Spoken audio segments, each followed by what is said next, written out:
నమస్తే ఫ్రెండ్స్, అమ్మవారికి దద్దోజనాన్ని చేసి నైవేద్యంగా తీసుకెళ్తున్నాను. దుర్గామాత నవరాత్రులు మనకి 9 డేస్ ఉంటాయి. ఈసారి 11 డేస్ వచ్చాయి కదా.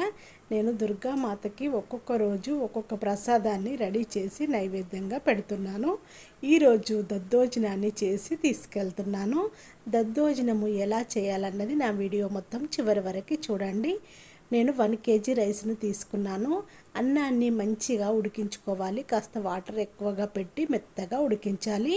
ఇప్పుడు పోపులను చూపిస్తాను చూడండి. శనగపప్పు, మినప్పప్పు, ఆవాలు, జీలకర్ర, మిరియాలు, పచ్చిమిర్చి, కరివేపాకు తీసుకోవాలి. ఇందులోకి అల్లం ముక్కలు కూడా తీసుకోవచ్చు. అన్నాన్ని ఇంత మెత్తగా ఉడికించి తీసుకోవాలండి. ఇప్పుడు ఒక గిన్నెలో వేసేసుకొని గరిటెతో మంచిగా మెత్తగా మ్యాష్ చేసుకోవాలి. మెత్తగా మెదుపుకోవాలి. మంచిగా చల్లగా చేసేసుకోవాలి.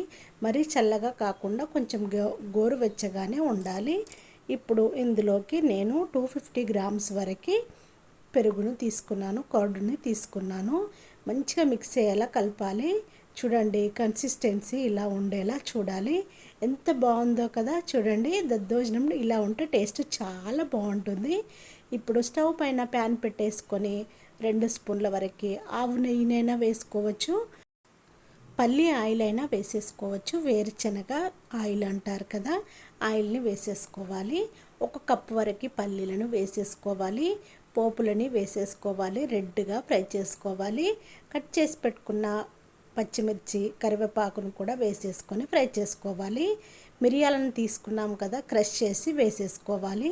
మొత్తం మిక్స్ అయ్యేలా కలుపుకోవాలి. టేస్ట్కి తగినంతగా సాల్ట్ని వేసేసుకొని మరొక 2 మినిట్స్ వరకు ఫ్రై చేసుకోవాలి. ఇందులో కావాలనుకుంటే అల్లం ముక్కలను కూడా యాడ్ చేయొచ్చు. నేనైతే అల్లం ముక్కలని యాడ్ చేయట్లేదు, ఎందుకంటే అమ్మవారికి నైవేద్యంగా అల్లం ముక్కలని వేయకూడదు. నేను అల్లం ముక్కలు వేయట్లేదు. పోపునంతా దద్దోజనంలో వేసేసుకొని మంచిగా మిక్స్ అయ్యేలా కలుపుకోవాలి. చూడండి, గరిటెతో వేసి చూపిస్తున్నాను. ఇలా ఉండాలంటే దద్దోజనం, అప్పుడే టేస్ట్ చాలా బాగుంటుంది. నేను చేసిన ఈ వీడియో నచ్చినట్టయితే షేర్ చేయడము మర్చిపోకండి, లైక్ కొట్టడము మర్చిపోకండి. అమ్మవారికి చాలా ఇష్టంగా చేసే దద్దోజనము. ఈ దద్దోజనము అమ్మవారికి నైవేద్యంగా పెడుతున్నాను. టేస్ట్ అయితే చాలా బాగుంటుందండి. నేను చేసిన ఈ వీడియో నచ్చినట్టయితే మిస్ అవ్వకుండా షేర్ చేయండి, లైక్ కొట్టండి.